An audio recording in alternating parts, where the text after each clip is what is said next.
The Chicken by Ellis Parker Butler.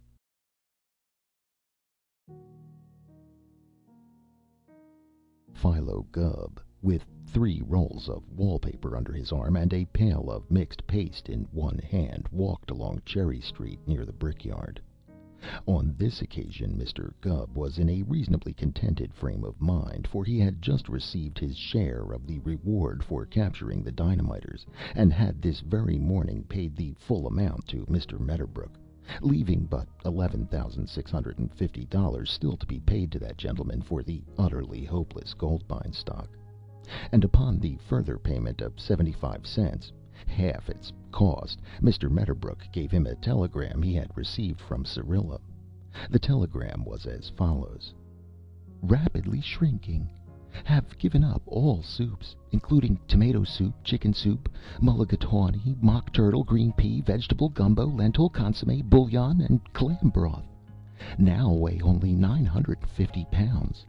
Wire at once whether clam chowder is a soup or a food. Fond remembrances to Gubby." Mr. Gubb was thinking of this telegram as he walked toward his work. Just ahead of him a short lane led between Mrs. Smith's house and the Cherry Street Methodist Chapel to the brickyard. Mrs. Smith's chicken coop stood on the fence line between her property and the brickyard. Philo Gubb had passed Mrs. Smith's front gate when Mrs. Smith waddled to her fence and hailed him. "Oh, Mr. Gubb," she panted. "You got to excuse me for speaking to you when I don't know you. Mrs. Miffin says you're a detective."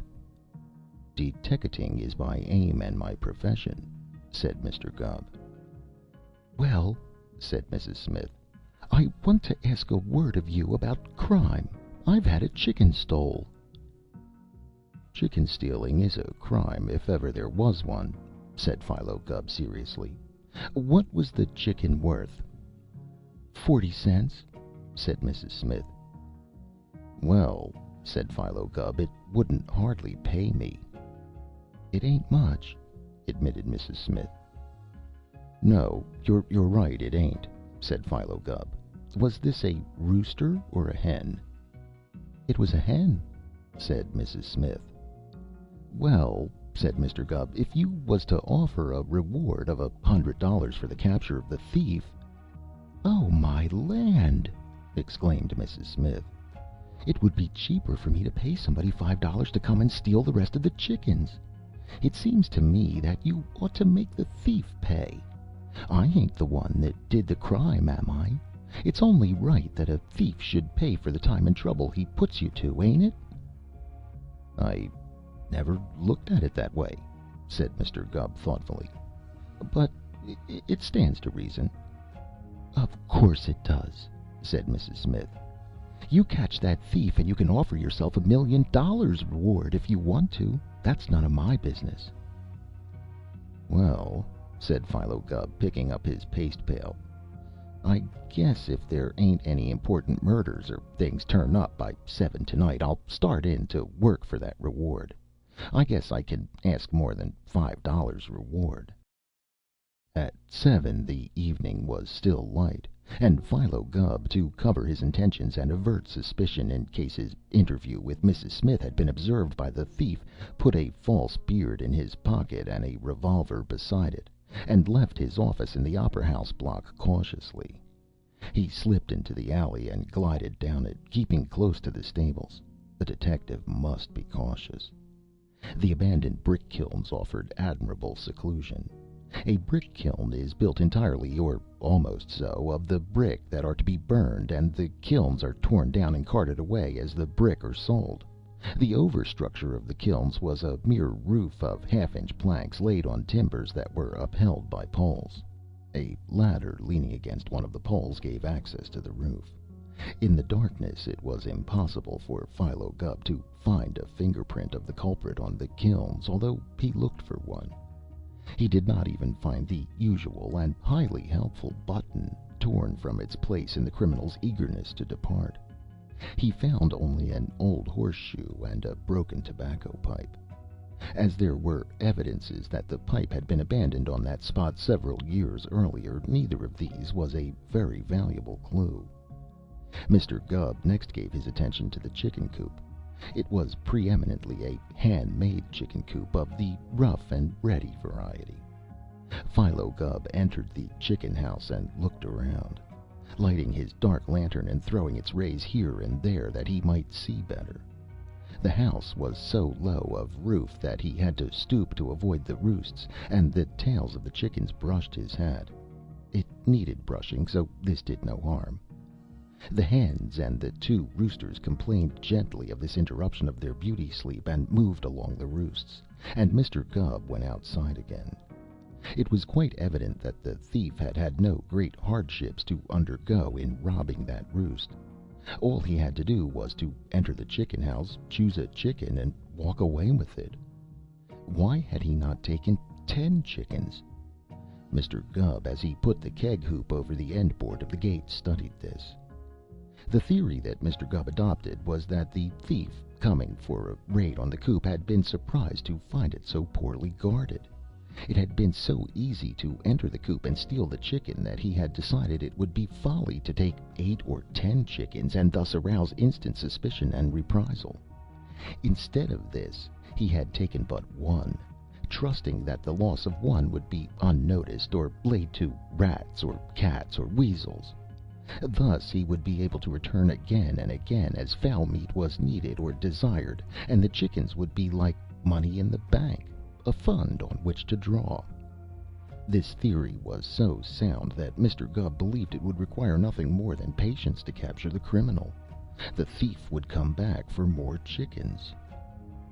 Philo Gubb looked around for an advantageous position in which to await the coming of the thief and be unseen himself, and the loose board roof of the brick kiln met his eye. No position could be better. He climbed the ladder inside the kiln, pushed one of the boards aside enough to permit him to squeeze through onto the roof, and creeping carefully over the loose boards, reached the edge of the roof. Here he stretched himself out flat on the boards and waited. Nothing, absolutely nothing, happened. The mosquitoes, numerous indeed because of the nearness of the pond, buzzed around his head and stung him on the neck and hands, but he did not dare slap at them lest he betray his hiding place. Hour followed hour, and no chicken thief appeared, and when the first rays of the sun lighted the east he climbed down and stalked stiffly away to a short hour of sleep. The next night the correspondence school detective wasted no time in preliminary observations of the lay of the land. He kept out of sight until the sun had set and dusk covered the land with shade, and then he went at once to the roof of the brick kiln. This time he was disguised in a red mustache, a pair of flowing white side whiskers, and a woolen cap. He wore 2 revolvers, large ones, in a belt about his waist. It was still too early for brisk business in chicken stealing when Philo Gubb climbed to the roof of the kiln and spread himself out there, and he felt that he had time for a few minutes' sleep. He was tremendously sleepy. Sleep fairly pushed his eyelids down over his eyes, and he put his crooked arm under his head and, after thinking fondly of Syrilla for a few minutes, went to sleep so suddenly that it was like falling off a cliff into dreamland. He dreamed uneasily of having been captured by an array of 40 chicken thieves, of having been led in triumph before the Supreme Court of the United States, and of having been condemned as a detective trust on the charge of acting in restraint of trade, as injuring the Chicken Stealers Association's business, and required to dissolve himself. The dream was agonizing as he tried one dissolvent after another without success. Turpentine merely dissolved his skin. Alcohol had no effect whatever. He imagined himself in a long room in which stood vast rows of vats bearing different labels, and in and out of these he climbed, trying to obey the order of the court, but nothing seemed capable of dissolving him. And he suddenly discovered that he was made of rubber. He seemed to remember that rubber was soluble in benzene, and he started on a tour of the vats, trying to find a benzene vat. He walked many miles. Sometimes he arose in the air with ease and grace and flew a few miles. Finally he found the vat of benzene, immersed himself in it, and began to dissolve calmly and with a blessed sense of having done his duty. It was then that Philo Gubb entered the dreamless sleep of the utterly weary, and about the same time two men slunk under the roof of the brick kiln, and after looking carefully around took seats on the fallen bricks, resting their backs against the partly demolished kiln. They arranged the bricks as comfortably as possible before seating themselves, and when they were seated, one of them drew a whiskey bottle from his pocket, and after taking a good swig, offered it to his partner. "Nope," said he. "I'm going to steer clear of that stuff until I know where I'm at, and you're a fool for not doing the same, Wixie. First thing you know, you'll be soused, and if you are, and anything turns up, what'll I do? I got all I can do to take care of you sober." "Ah, turn up? What's going to turn up way out here?" asked Wixie. "They ain't nobody follerin' us anyway. That's just a notion you got. Your nerves has gone back on you, Sandlot." "My nerve is all right, and don't you worry about that," said Sandlot. "I've got plenty of nerve, so I don't have to brace it up with booze, and you ain't. That's what's the matter with you. You saw that feller as well as I did. Didn't you see him at the bureau?" "That feller with the white whiskers?" "Yes, him. And didn't you see him again in Derlingport? Well, what was he follerin' us that way for when he told us at Joliet he was goin' east?" "A tramp has as good a right to change his mind as what we have," said Wixie. "Didn't we tell him we was goin' east ourselves? Maybe he ain't lookin' for steady company any more than we be. Maybe he come this way to get away from us, like we did to get away from... Say, Sandlot," he said almost pleadingly, "you don't really think old White Whiskers was a trailin' us, do you? You ain't got a notion he's a detective?" "How do I know what he is?" asked Sandlot. "All I know is that when I see a feller like that once, and then again, and he looks like he was trying to keep hid from us, I want to shake him off. I know that, and I know I'm going to shake him off, and I know that if you get all boozed up and full of liquor and can't walk, and that feller shows up, I'm a-going to quit you and look out for myself. When a feller steals something or does any little harmless thing like that, it's different. He can't afford to stick to a pal, even if he gets nabbed. But when it's a case of... Now, don't use that word," said Wixie angrily. "It wasn't no more murder than nothing. Was we going to let Chicago Chicken bash our heads in just because we stood up for our rights? Him wanting a full half just because he put us onto the job. He ought to be killed for asking such a thing." "Well, he wasn't he?" asked Sandlot. "You killed him all right. It was you swung on him with the rock, Wixie. Remember that?" "Trying to put it off on me, ain't you?" said Wixie angrily. "Well, you can't do it. If I hang, you hang. Maybe I did take a rock to him, but you had him strangled to death before I ever hit him." "What's the use gabbing about it?" said Sandlot. "He's dead, and we made our getaway, and all we got to do is keep got away. There ain't nobody ever going to find him, not where we sunk him in that deep water." "Ain't I been sayin' that right along?" asked Wixie. "Ain't I been tellin' you was a fool to be scared of an old feller like White Whiskers? Cuttin' across country this way when we might as well be 40 miles more down the Rock Island travelin' along as nice as you please in a box car." "Now look here," said Sandlot menacingly. "I ain't going to take no abuse from you, drunk or sober. If you don't like my way, you go back to the railroad and leave me go my own way. I'm going on across country until I come to another railroad, I am. And if I come to a river and I run across a boat, I'm going to take that boat and float a ways. When I says nobody is going to know anything about what we did to the chicken over there in Chicago, I mean it. Nobody is. But didn't Sal know all three of us was going out on that job that night? And when the chicken don't come back, ain't she going to guess something happened to the chicken?" "She's going to think he made a rich haul like he did, and that he up and quit her," said Wixie. "That's what she'll think." "And what if she does?" says Sandlot. "She and him has been boardin' with Mother Smith, ain't they? Ain't Mother Smith been handin' the chicken money when he needed it because he said he was workin' up this job with us?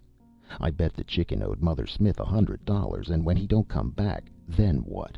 Sal will say she ain't got no money because the chicken quit her, And Mother Smith will—" "Well, what?" asked Wixy. "She'll send word to every crook in the country to spot the chicken, and you know it. And when word comes back that there ain't no trace of him—" "You've lost your nerve, that's what ails you," said Wixy scornfully. "No, I ain't," Sandlot insisted. "I've heard plenty of fellers tell how Mother Smith keeps tabs on anybody that tries to do her out of 10 cents even. Why, maybe the chicken promised to come back that night and pay up. I bet he did. And I bet he was sour on Sal. And I bet Mother Smith knew it all the time, and that when he didn't come back that night she sent out word to spot him or us. I'll bet you." "You've lost your nerve," said Wixy drunkenly. "You never did have no nerve. You're so scared you're seeing ghosts." "All right," said Sandlot, rising. "I'll see ghosts then, but I'll see them by myself. You can go—" "Goodbye," said Wixy carelessly, and finished the last drop in his bottle. "Goodbye, old Sandlot, goodbye." Sandlot hesitated a moment and then arose, and after a parting glance at Wixy struck out across the drying floor of the brickyard and was lost in the darkness. Wixy blinked and balanced the empty bottle in his hand. "He's afraid," he boasted to himself. "He's a coward. Afraid of dark, afraid of ghosts. Lost his nerve. I ain't afraid." He rose to his feet unsteadily. "Sandlot's coward," he said, and threw down the empty bottle with a motion of disgust at the cowardice of Sandlot. The bottle burst with a jangling of glass. On the loose board roof, Philo Gubb raised his head suddenly. For an instant he imagined he was a disembodied spirit, his body having been dissolved in benzine. But as he became wider awake, he was conscious of a noise beneath him. Wixy was shifting 20 or 30 bricks that had fallen from the kiln upon a truss of straw, used the last winter to cover new molded bricks to protect them from the frost against their drying. He was preparing a bed. He muttered to himself as he worked, and Philo Gubb, placing his eye to a crack between the boards of the roof, tried to observe him. The darkness was so absolute he could see nothing whatever. He heard Wixy stretch out on the straw, and in a minute more he heard the heavy breathing of a sleeper. Wixy was not letting any cowardice disturb his repose, at all events, and Philo Gubb considered how he could best get himself off the roof. The sleeping man was immediately beneath him. The ladder was a full 10 yards away. Every motion made the loose boards complain. Looking down, Mr. Gubb saw that the top of the kiln reached within a few feet of where he lay, and that the partially removed sides had left a series of giant steps. Mr. Gubb loosened his pistols in his belt. Now that he had the chicken thief so near, he meant to capture him. With the utmost care, he slid one of the boards of the roof aside and put his long legs into the opening thus made, feeling for the kiln until he touched it, and when he had a firm footing on it, he lowered the upper part of his body through the roof. 5 feet away, a cross timber reached from one pillar of the roof to another, and just below that was one of the steps of the kiln. Philo Gubb lighted his dark lantern, and casting its ray, saw this cross piece. If he could jump and reach it, he could drop to the lower step and avoid the danger of bringing the side of the kiln down with him. He slipped the lantern into his pocket, reached out his hands, and jumped into the dark. For an instant his fingers grappled with the cross piece. He struggled to gain a firmer hold, and then he dropped straight upon the sleeping Wixy. He alighted fair and square on the murderer's stomach, and the air went out of Wixy in a sudden whoof. Philo Gubb, in the unreasoning excitement of the moment, grappled with Wixy, but the unresistance of the man told that he was unconscious, and the correspondence school detective released him and stood up. He uncovered the lens of his dark lantern and turned the ray on Wixy. The murderer lay flat on his back, his eyes closed and his mouth open. Mr. Gubb put his hand on Wixy's heart. It still beat. The man was not dead. With the dark lantern in one hand and a rusty tin can in the other, Mr. Gubb hurried to the pond and returned with the can full of water. But even in this crisis he did not act thoughtlessly. He set the dark lantern on a shelf of the kiln so that its rays might illuminate Wixy and himself alike. drew one of his pistols and pointed it full at Wixy's head, and holding it so, he dashed the can of water in the face of the unconscious man. Wixy moved uneasily. He emitted a long sigh and opened his eyes. "I got you," said Philo Gubb sternly. "There ain't no use to make a move, because I'm a deteckative, and if you do, I'll shoot this pistol at you. If you're able so to do, just put up your hands." Wixy blinked in the strong light of the lantern. He groaned and placed one of his hands on his stomach.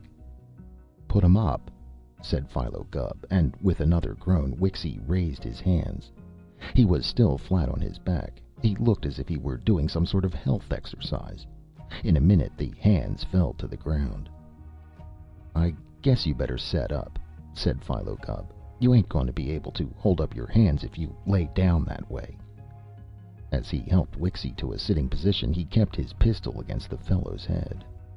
"Now then," said Philo Gubb, when he had arranged his captive to suit his taste, "what you got to say?"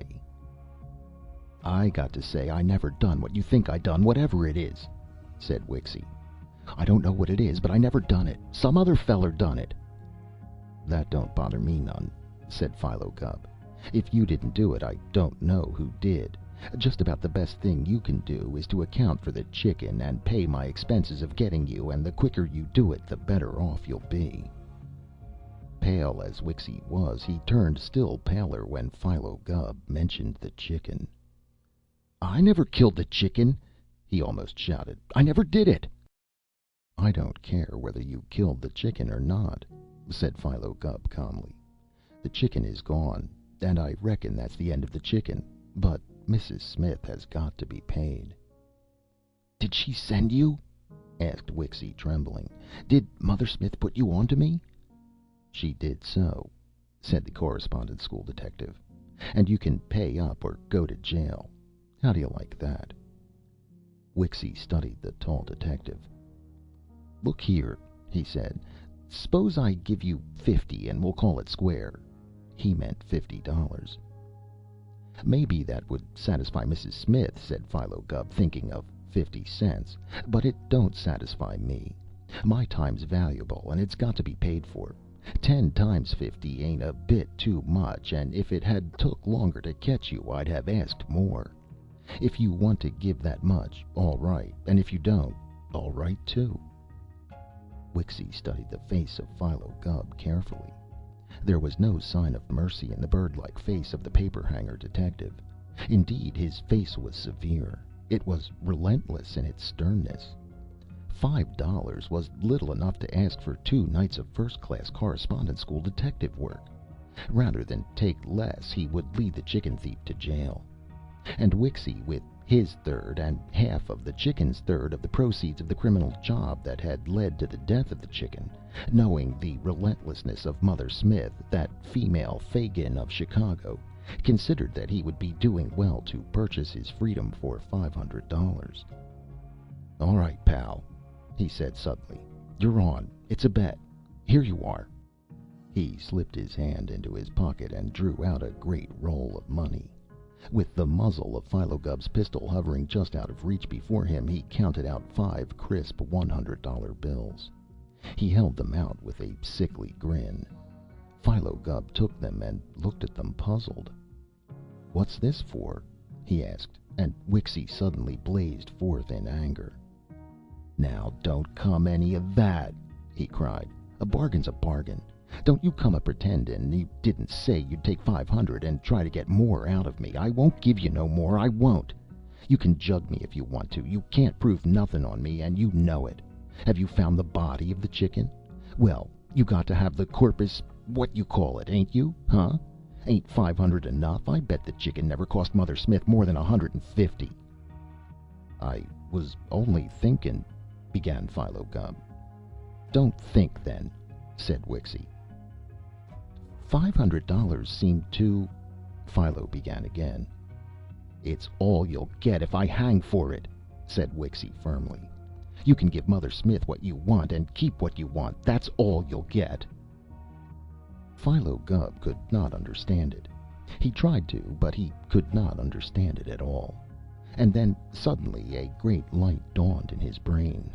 There was something this chicken thief knew that he and Mrs. Smith did not know.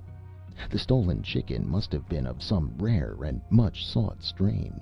So it was all right. The thief was paying what the chicken was worth, and not what Mrs. Smith thought it was worth in her ignorance. He slipped the money into his pocket.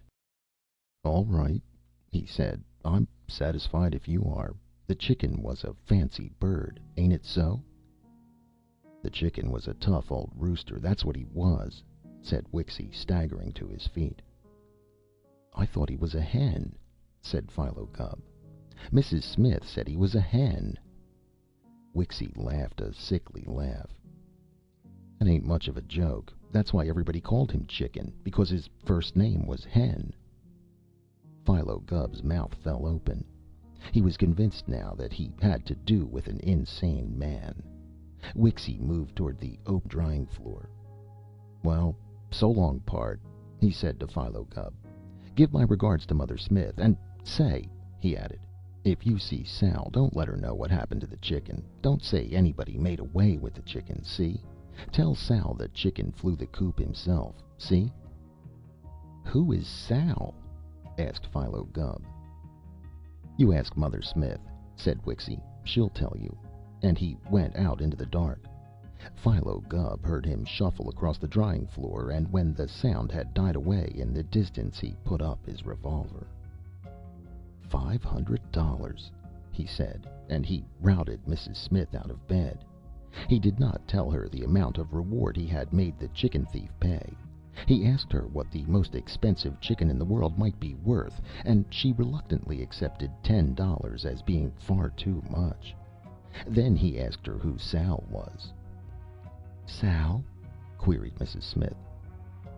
"The chicken thief declared the statement that you would know," said Mr. Gubb. "He said to tell her—" "Well, Mr. Gubb," said Mrs. Smith tartly, "I don't know any Sal, and if I did I wouldn't carry messages to her for a chicken thief. And it's past midnight, and the draft on my bare feet is giving me my death of cold. And if you think this is a pink tea for me to stand around and hold fool conversation at, I don't." And she slammed the door.